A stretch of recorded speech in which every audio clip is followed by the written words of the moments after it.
Desde que hace poquitos años terminé la EGB hasta el día de hoy, se han realizado bastantes cambios en las leyes educativas. Y desde mi punto de vista, por lo menos en un aspecto, cada cambio que ha ido en cada ley, por lo menos en un aspecto muy importante, esos cambios han ido a mucho peor. ¿Y cuál es el aspecto?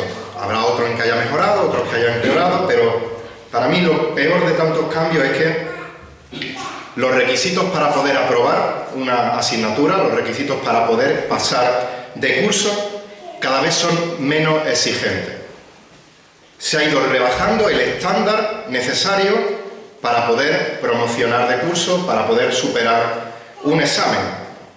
De hecho, se ha rebajado tanto hasta tal punto que en algunos casos alumnos que durante todo el curso no han hecho absolutamente nada pueden promocionar, pueden pasar al curso siguiente sin esfuerzo alguno. Eso respecto a las leyes educativas. Respecto a las leyes divinas, desde la eternidad pasada hasta el día de hoy, no ha habido ningún cambio de legislación. Porque, como sabéis, en nuestro Dios no hay ni cambio ni sombra de variación, como nos dice Santiago capítulo 1, versículo 17. Dios no rebaja su estándar de moralidad, su estándar de justicia, a nuestra pecaminosidad para que nosotros podamos alcanzarlo con nuestras imperfecciones, sino que Dios siempre demanda el mismo estándar de rectitud, de justicia, de moralidad perfecta. Y al contrario que estos alumnos que sin esfuerzo alguno pueden pasar de un curso a otro, el ser humano, por el contrario, aunque haga el esfuerzo más grande posible que podamos imaginar, no es capaz por mérito propio de alcanzar ese estándar de perfección. Afortunadamente para nosotros, nos dice la palabra de Dios, que Dios, por el puro afecto de su voluntad, por su gracia, por su misericordia, Él ha provisto del medio necesario para que nosotros sí podamos alcanzar ese estándar de justicia y, por tanto, ser salvos de la condenación eterna. Y este medio es el de la justificación por medio de la fe, de lo cual el apóstol Pablo nos habla en Romanos capítulo 3, versículos 21 al 31, y donde empezamos a ver en la última ocasión 8 aspectos de la justificación por la fe que nos mueven a glorificar a Dios por una salvación tan grande. Sé que los que tenéis muy buena memoria recordáis que en la última ocasión dije 7 aspectos. Me equivoqué al contar mal, así que lo corrijo, ya lo he corregido en las notas anteriores. Pero son 8 aspectos los que encontramos en este texto de la justificación por la fe que nos mueven a dar gloria a Dios por una salvación tan grande. Vamos a leer Romanos capítulo 3, versículos 21 al 31, ya vimos los versículos 21 al 24, hoy terminaremos el texto, pero vamos a leer el texto en completo para entrar en su contexto. Romanos 3, versículo 21 hasta el final del capítulo 3. Leo la versión de las Américas, dice el apóstol Pablo, movido por el Espíritu Santo: pero ahora, aparte de la ley, la justicia de Dios ha sido manifestada, atestiguada por la ley y por los profetas. Es decir, la justicia de Dios por medio de la fe en Jesucristo para todos los que creen, porque no hay distinción, por cuanto todos pecaron y no alcanzan la gloria de Dios, siendo justificados gratuitamente por su gracia, por medio de la redención que es en Cristo Jesús. Versículo 25. A quien Dios, a este Cristo Jesús, a quien Dios exhibió públicamente como propiciación por su sangre a través de la fe, como demostración de su justicia, porque en su tolerancia Dios pasó por alto los pecados cometidos anteriormente, para demostrar en este tiempo su justicia, a fin de que Él sea el justo y sea el que justifica al que tiene fe en Jesús. Versículo 27. ¿Dónde está pues la jactancia? Queda excluida. ¿Por cuál ley? ¿La de las obras? No, sino por la ley de la fe. Porque concluimos que el hombre justificado por la fe, aparte de las obras de la ley, ¿o es Dios el Dios de los judíos solamente? ¿No es también el Dios de los gentiles? Sí, también el Dios de los gentiles. Porque en verdad Dios es uno, el cual justificará en virtud de la fe a los circuncisos y por medio de la fe a los incircuncisos. ¿Anulamos entonces la ley por medio de la fe? De ningún modo. Al contrario, confirmamos la ley. Hasta aquí la palabra del Señor. En la última ocasión vimos los 5 primeros aspectos de la justificación por la fe que nos mueven a glorificar a Dios por una salvación tan grande. Y estuvimos viendo, si os acordáis, que la justificación por la fe es aparte de la ley, es independiente de la ley. También vimos cómo la justificación por la fe es la misma en el Antiguo y en el Nuevo Testamento. En tercer lugar, esta justificación por la fe solo puede ser alcanzada únicamente por la fe en Jesucristo. En cuarto lugar, vimos que la justificación por la fe es necesaria para toda persona. Y por último, vimos que la justificación por la fe es por la gracia de Dios. Y ahora en el versículo 25 vemos el sexto aspecto. La justificación por la fe es por medio de la muerte de Jesús. La justificación por la fe es por medio de la muerte de Jesús. Dice el versículo 25, Dios exhibió, hablando de Cristo, públicamente como propiciación por su sangre a través de la fe. Juan Pablo nos ha recordado con los símbolos, y ya vimos en el versículo 24, que nuestra redención fue en Cristo Jesús. Eso significa que Dios hizo el pago de nuestra liberación del mercado de esclavos del pecado en el que nos encontrábamos. Ahora, ¿cuál fue ese pago que era requerido? Se nos dice aquí, la sangre de Jesucristo derramada en la cruz del Calvario. Como dice el apóstol Pablo en 2 Corintios 5:21, al que no conoció pecado, le hizo pecado por nosotros para que fuésemos hechos justicia de Dios en él. Dios exhibió, mostró públicamente a Jesucristo como propiciación por su sangre a través de la fe. Y esta palabra propiciación significa satisfacción. Propiciar significa aplacar, pacificar, conciliar. Y en el hebreo, en el Antiguo Testamento, es la palabra que se expresa para decir cubrir. Y nos recuerda a esa tapa, a ese propiciatorio que cubría el arca del pacto. Lo vemos en Levítico 16, el día de la expiación, como la sangre de los sacrificios era derramada sobre ese propiciatorio que cubría el arca. Esta sangre simbólicamente cubría los pecados para aplacar, para apaciguar, para satisfacer la ira de Dios contra el pecador. Ahora bien, ¿qué leemos en Hebreos 10:4? Que es imposible que la sangre de toros y de machos cabríos quite los pecados. Los sacrificios del Antiguo Testamento no quitaban los pecados, sino que eran simbólicos, eran un tipo, una señal que apuntaba al sacrificio del Cordero de Dios que habría de venir. Ninguno de estos sacrificios podía justificar a los pecadores, no eran suficientes para redimir a los pecadores, pero señalaban a Cristo, señalaban a aquel Mesías cuya vida perfecta le haría ser el sacrificio suficiente que propiciaría, que satisfaría, que aplacaría la ira de Dios contra el pecador arrepentido. El profeta Miqueas hizo una serie de preguntas en Miqueas capítulo 6, versículos 6 y 7. Dice el profeta en Miqueas 6, versículo 6, ¿con qué vendré al Señor y me postraré ante el Dios que está en lo alto? ¿Qué puedo yo darle a Dios para satisfacerle? Y empieza a hacer preguntas retóricas. ¿Vendré a Él con holocausto? ¿Con animales? ¿Acaso el Señor se deleita en miles de carneros, en decenas de miles de ríos de aceite? Y llega a la parte más exagerada, dice, presentaré a mi primogénito por mis actos rebeldes, todo de mi cuerpo por el pecado de mi alma. El sacrificio incluso de mi propio hijo sería suficiente para satisfacer y para aplacar, para cubrir el pecado de mi alma. Y sabemos la respuesta a cada una de las preguntas. La justicia de Dios no quedaría satisfecha con ningún sacrificio animal, no quedaría satisfecha con ningún tipo de ritual, Ni siquiera quedaría satisfecha si entregásemos a nuestro propio Hijo en sacrificio, porque nada de eso alcanza el estándar perfecto de moralidad y de rectitud que Dios demanda. No hay nada en nosotros, que somos merecedores del juicio eterno, que nos haga escapar del juicio de Dios por nuestro esfuerzo humano. Por eso fue necesario que Dios exhibiera públicamente a Cristo como propiciación por su sangre a través de la fe.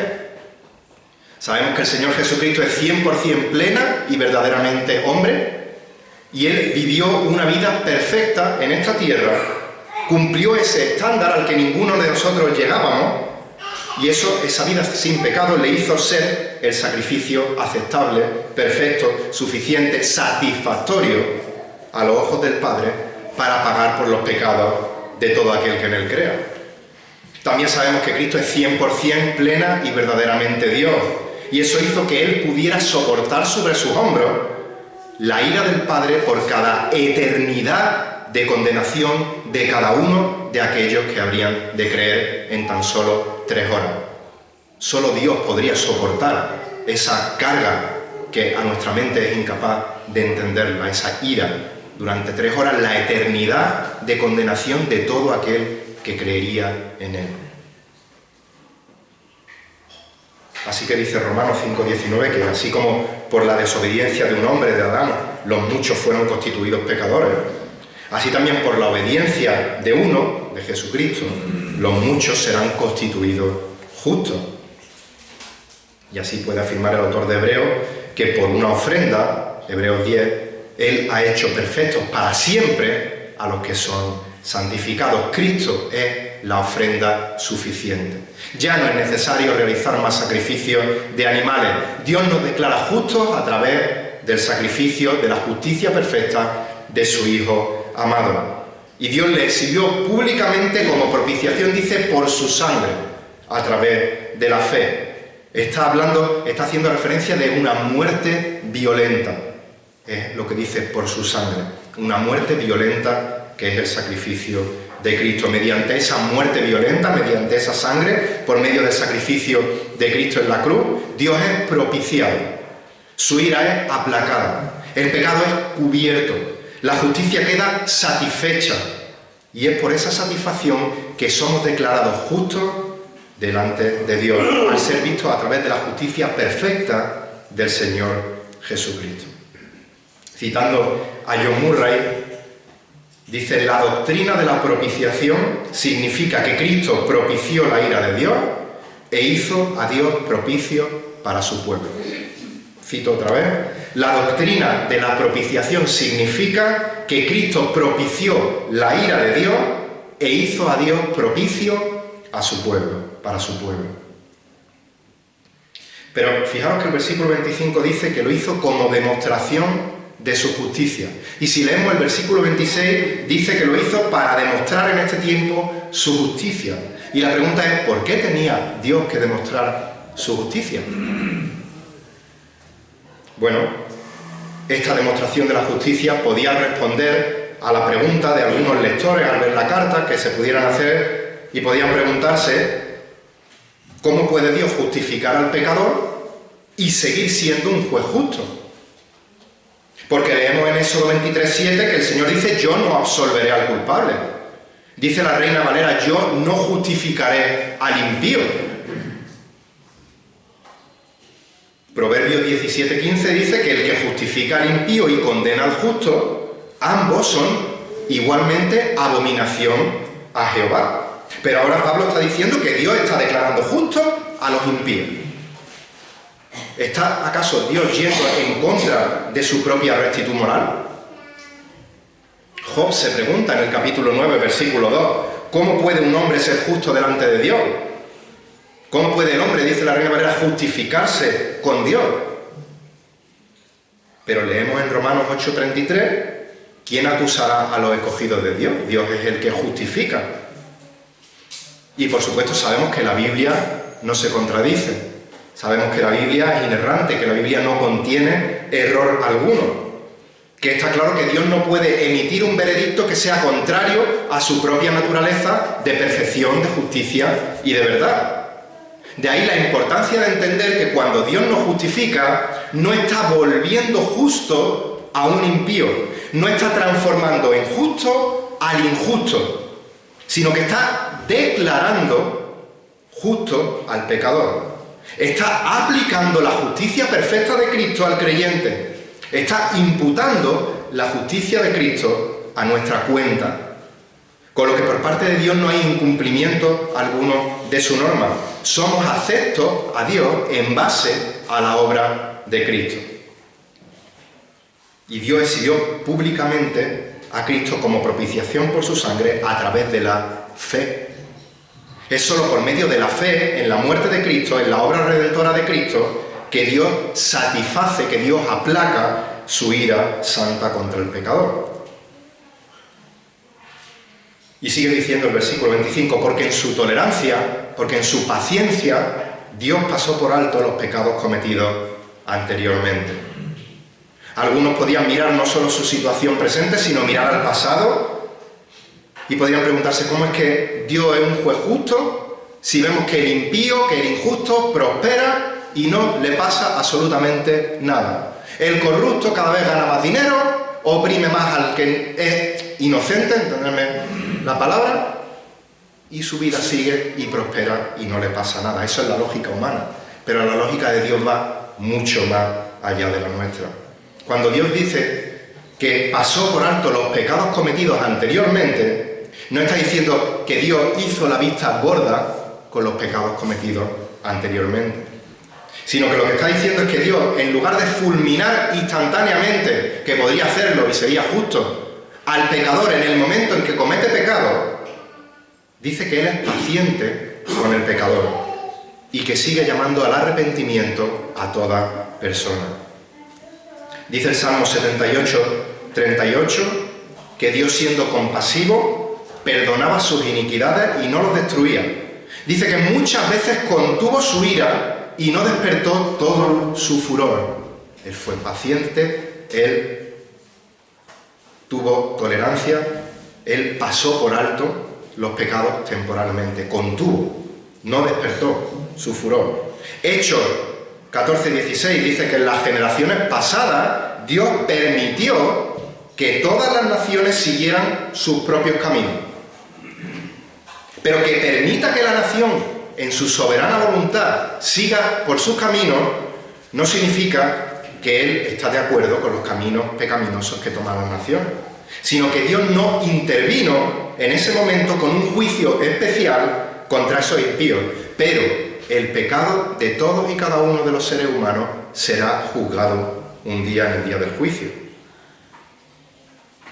Hechos 17, por tanto, habiendo pasado por alto en estos tiempos de ignorancia, dice, Dios declara ahora, hace un cambio de tiempo, habiendo pasado en aquellos tiempos por alto, Dios declara ahora a todos los hombres en todas partes que se arrepientan, porque Él ha establecido un día en el cual juzgará al mundo en justicia. Habiendo pasado por alto, es decir, no aplicando en ese momento un juicio especial. Si vemos la historia de la Biblia, a excepción del diluvio, los juicios que ha hecho Dios especiales sobre ciertas personas no son la norma, sino que es la excepción. Y Dios declara ahora, en este tiempo, tras la obra de Cristo, tras la venida de Cristo, que todos los hombres en todas partes se arrepientan. Dios está siendo paciente porque Dios está llamando al arrepentimiento a los pecadores para que se arrepientan y acudan a los pies de la cruz de Cristo. Ahora bien, la paciencia de Dios es grande, pero la paciencia de Dios no es infinita. Él ha establecido un día, hemos leído, en el cual juzgará al mundo en justicia. Llegará un momento en que Él juzgará todos los pecados. Recordemos cuando estuvimos viendo el capítulo 2 de Romanos, los versículos 4 y 5, donde Pablo decía, o tienes en poco las riquezas de su voluntad, tolerancia y paciencia, ignorando que la bondad de Dios te guía al arrepentimiento, mas por causa de tu terquedad y de tu corazón no arrepentido, estás acumulando ira para ti en el día de la ira y de la revelación del justo juicio de Dios. Hasta que llegue el día de la ira y de la revelación del justo juicio de Dios, Dios está siendo paciente contigo, Dios está siendo tolerante con tus pecados para que acudas a Él arrepentido, arrepentida. Si no te arrepientes, lo único que estás haciendo en ese tiempo de paciencia es acumulando y acumulando y acumulando ira para el día del juicio. Y ten por seguro que ese juicio va a llegar. Estamos viendo 8 aspectos de la justificación por la fe que nos mueven a glorificar a Dios por una salvación tan grande. En séptimo lugar, la justificación por la fe, 8, ya no sé si 8 o 7, os he dicho antes y no quiero liarlo. La justificación por la fe muestra la justicia de Dios. La justificación por la fe muestra la justicia de Dios. Versículo 26, para demostrar en este tiempo su justicia, a fin de que Él sea el justo y el que justifica al que tiene fe en Jesús. Para no dejar duda respecto a cualquier pregunta que pueda surgir en cuanto a esta justificación por la fe del impío y por otro lado la aparente falta de castigo del pecador que no se arrepiente, Pablo recalca en el versículo 26 el fin con el que Dios ha expuesto públicamente a su Hijo, para demostrar en este tiempo su justicia, a fin de que Él sea el justo y Él sea el que justifica al que tiene fe en Cristo Jesús. Para demostrar en este tiempo la justicia de Dios quedó demostrada también en el Antiguo Testamento. El Antiguo Testamento apuntaba, como hemos dicho, al Mesías que habría de venir, pero Moisés dijo en Éxodo 34, 6 y 7, él proclamó: el Señor, Dios compasivo y clemente, lento para la ira y abundante en misericordia y fidelidad, el que guarda misericordia a millares, el que perdona la iniquidad, la transgresión y el pecado, y que no tendrá por inocente al culpable. Ya estaba anunciado en el Antiguo Testamento. Como hemos visto y hemos dicho muchas veces, los creyentes del Antiguo Testamento no podían ser perdonados por sacrificios animales, sino que estos sacrificios apuntaban al sacrificio de Cristo. La justificación siempre ha sido por la fe en Cristo. En el Antiguo Testamento, en la fe en aquel que habría de venir. Dice, pero ahora, en este tiempo, con la encarnación del Hijo de Dios, con la obra de la cruz hecha, dicha justicia ya queda plenamente demostrada, a fin de que Él sea justo y sea el que justifica. Dios es un juez justo. Ningún pecado va a quedar sin ser juzgado. Dice el Salmo 89, 14, que la justicia y el derecho son el fundamento de su trono. El cimiento de su trono, dice la Reina Valera. La justicia de Dios es algo inconmovible. No hay soborno, no hay chantaje, no hay nada que lo pueda alterar. Todos y cada uno de los pecados, desde el momento de la caída en el Edén hasta que Él vuelva y restaure todas las cosas, todos los pecados van a ser juzgados. Y van a ser juzgados justamente. Ahora bien, estos pecados juzgados pueden ser juzgados de dos maneras. Por un lado, si estás sin Cristo y mueres sin arrepentirte de tus pecados, sin tener a Jesucristo como Señor y Salvador de tu vida, Dios te va a juzgar justamente castigándote por la eternidad en el infierno. Por eso es importante que sepas que Dios no hace la vista gorda. Que si tú estás llevando una vida de pecado y aparentemente no te está sucediendo nada, es porque Dios está siendo paciente contigo y llamándote al arrepentimiento. Y hoy sigue siendo día de salvación para ti. No tientes a la paciencia de Dios. No sabes si mañana Dios te quitará la vida. Y entonces ya será demasiado tarde para poner excusas. Hoy es momento de que ores a Dios para que Él te dé fe, para que puedas creer en la obra redentora de Jesucristo en la cruz del Calvario. Arrepiéntete de tus pecados. Cree en el Señor Jesucristo, reconócele, confiésale como Señor, como Salvador de tu vida. Y si haces esto, ten por seguro que en ese mismo instante serás perdonado.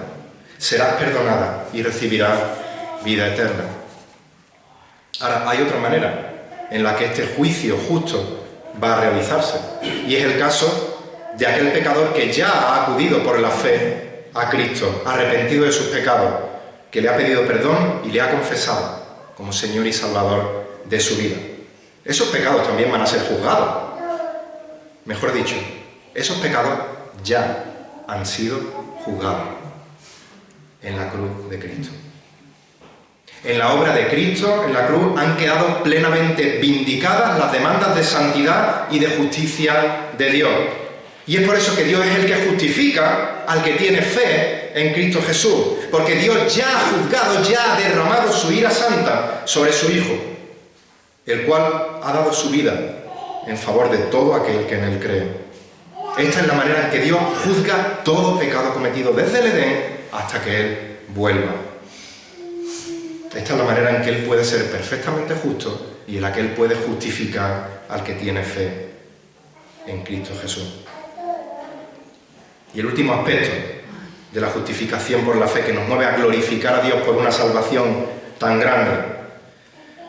La justificación por la fe confirma la ley de Dios. La justificación por la fe confirma la ley de Dios. Versículos 27 al 31. Estos versículos los vamos a ver de manera más superficial porque volverá Pablo a ellos con el ejemplo de Abraham en el capítulo 4. Pero dice el versículo 27, ¿dónde está pues la jactancia? Queda excluida. ¿Cómo podemos definir jactancia? Pues la jactancia se define como alabanza propia, desordenada y presuntuosa. Otra definición de jactancia es vanidad, algo vacío, que muestra a una persona que presume y alardea de sí misma y de sus propias cualidades. Una vanagloria. Pablo ha dejado claro que la justificación es por la fe únicamente en la obra de Cristo. Pablo ha dejado claro que la fe, la salvación del creyente, es todo obra de Dios. Que los sacrificios de animales, los ritos, el esfuerzo humano, no aportan nada a la salvación. Que lo único que nosotros contribuimos a nuestra salvación es con nuestro pecado. Por tanto, cualquier atisbo de alabanza orgullosa, de soberbia creída, de autopalmadita en la espalda, queda excluida. ¿Dónde está pues la jactancia? Queda excluida. ¿Por cuál ley? ¿Por la de las obras? No, sino por la ley de la fe. La salvación no es por obra, la salvación es por fe. Y no es por obra precisamente, como leemos en Efesios 2, versículo 9, para que nadie se gloríe. Somos salvos por gracia, por medio de la fe, no por obras nuestras, para que nadie se gloríe. Y además seguimos leyendo el versículo, dice que esas obras incluso que podamos hacer buenas, Dios las preparó de antemano. O sea que el mérito de nuestras buenas obras también es de Dios. Pero la salvación no es por obra. Ya leímos en el versículo 20 que por las obras de la ley ningún ser humano será justificado delante de Dios. Y el apóstol Pablo dice en Gálatas 3:21, hace una pregunta, ¿entonces la ley es contraria a las promesas de Dios? De ningún modo.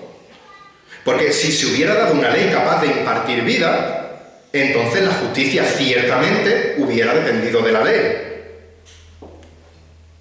Como veremos más adelante, la justificación por la fe no anula la ley. Pero lo que está diciendo Pablo es, si hubiera algún otro modo por el que pudiéramos ser salvos, tener por seguro de que lo hubiéramos hecho. Y entonces tendríamos algo de que jactarnos. Pero la pregunta es, ¿existe otra manera?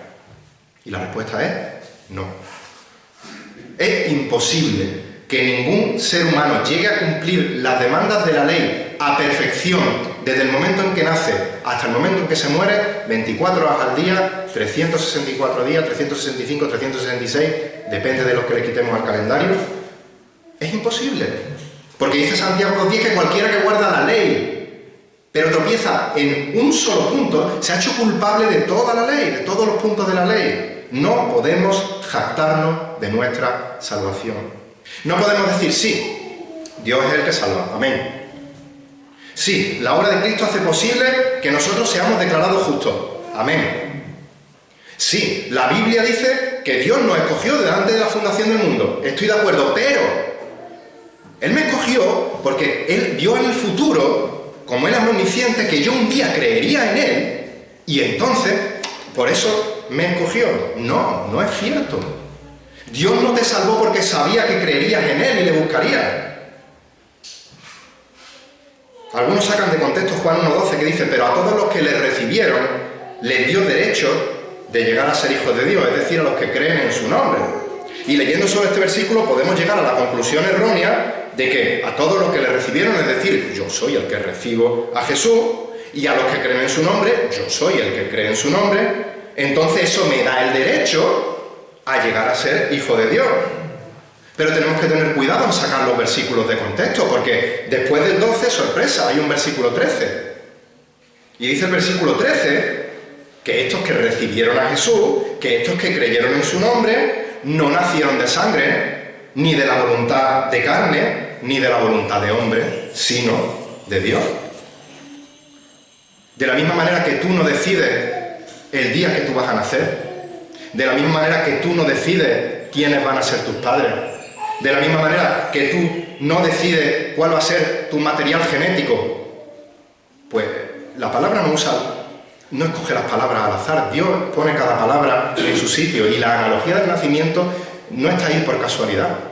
Podía haberlo comparado con cualquier cosa, pero lo compara con el nacimiento. De la misma manera, el nacimiento espiritual, el nuevo nacimiento, es como el nacimiento físico en el aspecto de que tú no decides. ¿Por qué? Porque no es voluntad tuya, porque no es voluntad de sangre, porque no es voluntad de carne, porque no es voluntad de hombre, sino que es la voluntad de Dios el hacerte nacer de nuevo, el darte la fe para creer en Jesucristo, para poder recibirle como Señor y Salvador, y así tienes el derecho de llegar a ser hijo de Dios. Y entonces la jactancia de que tú seas hijo de Dios queda excluida. Filipenses 1:29 dice: porque a vosotros se os ha concedido, por amor de Cristo, no solo el creer en Él, sino también el sufrir por Él. No, dice que se os ha concedido el creer en Él. Este verbo concedido procede de la raíz original de la misma palabra con la que se traduce gracia. Ese regalo desmerecido, inmerecido. Es un regalo de gracia, pero es que además el verbo está en voz pasiva. Dice que se te ha concedido. Tú no eres el que realiza la acción, sino que tú eres el beneficiario de la acción. No creemos porque somos más listos que otros, sino que Dios nos concede la fe para poder creer en Él. La jactancia queda excluida, no hay lugar para vanagloria. Pablo ha dejado claro: no hay quien busque a Dios, no hay justo ni aún uno, y tú no eres una excepción. Si eres salvo, tu salvación en su totalidad es mérito de Dios, así que no tienes de qué jactarte. Si aunque solo fuera el mérito de creer, parte tuya, ya tendría algo de gloria en tu salvación. Y dice Isaías 42:8 que Jehová dice: yo soy el Señor, ese es mi nombre, y mi gloria a otro no daré. Dios no comparte su gloria con nadie, porque Él es el único merecedor de gloria y de honor, y tú no vas a ser la excepción. Si tú eres salvo, es porque Dios te escogió desde antes de la fundación del mundo. Y un día tú, estando muerto en tus delitos y pecados, recibiste vida espiritual por medio de la predicación del Evangelio. Dios hizo que nacieras de nuevo. Dios te dio fe para creer, y en ese momento es cuando tú eres el responsable de acudir a Cristo, arrepentido de tus pecados para que Él te salve. Pero la fe para creer también te la ha dado Dios, así que no hay lugar para jactancia. Dice Pablo en 1 Corintios 1, versículos 30 y 31, citando a Jeremías capítulo 9: mas por obra suya estáis vosotros en Cristo Jesús, el cual se hizo para nosotros sabiduría de Dios y justificación y santificación y redención, para que, tal y como está escrito, el que se gloría, gloríese en el Señor. Pablo no dice más por obra suya el 99,9% y obra tuya el 0,1%, sino que dice: por obra suya estáis vosotros. Y si tenemos algo en que gloriarnos, gloriémonos en el Señor. El plan de salvación es para la gloria de Dios, la cruz de Cristo es para la gloria de Dios, la gracia que recibimos es para la gloria de Dios, y cuando somos salvados tenemos que vivir para la gloria de Dios. Y cuando somos conscientes de lo grande que ha sido nuestra salvación, clamamos con gozo: Soli Deo Gloria. Solo a Dios la gloria, el honor por la salvación tan grande. Proclamamos, como ese salmo que sabéis que me gusta tanto, Salmo 115:1, no a nosotros, No a nosotros, Señor, sino a tu nombre da gloria, por tu misericordia, por tu fidelidad. Decimos como el apóstol Pablo en Romanos 11:36, porque de Él, por Él y para Él son todas las cosas. A Él sea la gloria para siempre. Amén. ¿Y cuál es la conclusión de todo esto? Versículo 18 dice, porque concluimos que el hombre es justificado por la fe aparte de las obras de la ley. Este versículo es muy importante, pero si os dais cuenta ya lo hemos explicado a lo largo de la predicación. También Samuel hace un par de jueves nos estuvo explicando muy claramente esto, y este versículo se puede resumir en dos palabras: sola fide. Solo fe.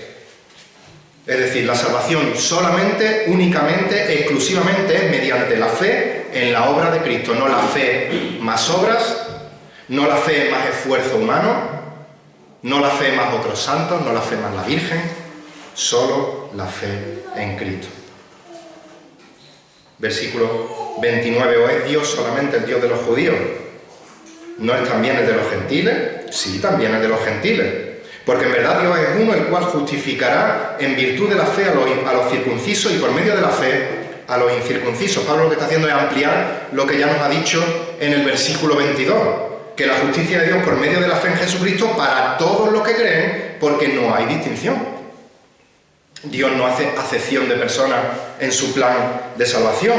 No hay una forma de salvación para los judíos y una forma distinta de salvación para los gentiles. Una para los circuncisos, otra para los incircuncisos. Una guardando la ley, otra guardando una serie de obras. No, solo hay un Dios y solo hay un camino para la salvación. ¿Y cuál es ese camino? Solos Cristos. Solo Cristo, solo a través de Cristo es el camino de salvación. Así que la justificación, tanto para el judío como para el gentil, es solo por la fe en el sacrificio de Cristo. Solo por la fe en el sacrificio del Cordero de Dios. Y llegamos al versículo 31, al final, y vuelve a hacer Pablo una pregunta. ¿Anulamos entonces la ley por medio de la fe? Ya lo hemos leído en Gálatas 3:21. Entonces, la ley es contraria a las promesas de Dios, y Pablo da la misma negación en Gálatas que ahora en Romanos, la negación más enfática que podemos encontrar en la Escritura. De ningún modo, de ninguna manera. Está diciendo no, no, no. Pablo no ha dicho que la ley sea mala, Pablo no ha dicho que la ley sea inútil, Pablo no ha dicho que con la venida de Cristo la ley queda anulada. No, no, no. Como hemos escuchado otras veces, la ley es un buen capitán. Nosotros somos unos soldados nefastos. La ley es perfecta, la ley es justa, pero no es posible ser salvo cumpliendo la ley, ya lo hemos dicho, porque somos pecadores y fallamos en llegar a ese estándar de perfección, y eso nos condena. Y la justificación por la fe, lejos de anular la ley, lo que hace, como hemos visto, es confirmar la ley. Ahora, ¿cómo confirma la justificación por la fe esa ley? Pues porque por la muerte de Cristo se satisfacieron las demandas de la ley que requería para castigar el pecado. Nuestro castigo fue cargado sobre Cristo en la cruz del Calvario, de manera que satisfizo las demandas de la ley y la ley queda confirmada. Dice Romanos 8, versículos 3 y 4, lo que la ley no pudo hacer, ya que era débil por causa de la carne, Dios lo hizo. Dios confirmó esta ley como enviando a su propio Hijo en semejanza de carne de pecado y como ofrenda por el pecado. Y esa ofrenda condenó al pecado en la carne para que el requisito de la ley se cumpliera en nosotros, para que confirmase la ley, que no andamos conforme a la carne, sino conforme al Espíritu. Dios Padre trató a su Hijo Jesucristo como si hubiera cometido todos los pecados de los que habrían de creer en Él, y a nosotros nos declara justos como si nosotros hubiésemos vivido la vida perfecta de Cristo. Hemos visto 8 aspectos de la justificación por la fe que nos mueven a dar gloria a Dios por una salvación tan grande. La justificación por la fe es aparte de la ley. es la misma en el Antiguo, en el Nuevo Testamento. Es únicamente por la fe en Jesucristo. Es necesaria para todas personas, ya sea judío, ya sea gentil. La justificación por la fe es por la gracia de Dios. La justificación por la fe es por medio de la muerte de Jesús. Esta justificación por la fe demuestra, confirma la justicia de Dios y confirma también la ley de Dios. Así que si Dios te ha salvado por gracia, por medio de la fe, nunca pierdas de vista lo que ha sido necesario para lograr tu salvación. ¿Te han ofendido? ¿No eres capaz de perdonar a otra persona? Recuerda que tu ofensa a Dios es infinitamente mayor. Y medita en todo lo que Dios tuvo que hacer para perdonarte de tus pecados. ¿Piensas que tienes algo de qué jactarte frente a otro? ¿Puedes mirar por encima del hombro a algún otro? ¿Te sientes superior a los demás? Recuerda que tú en otro tiempo eras hijo de ira, lo mismo que los demás.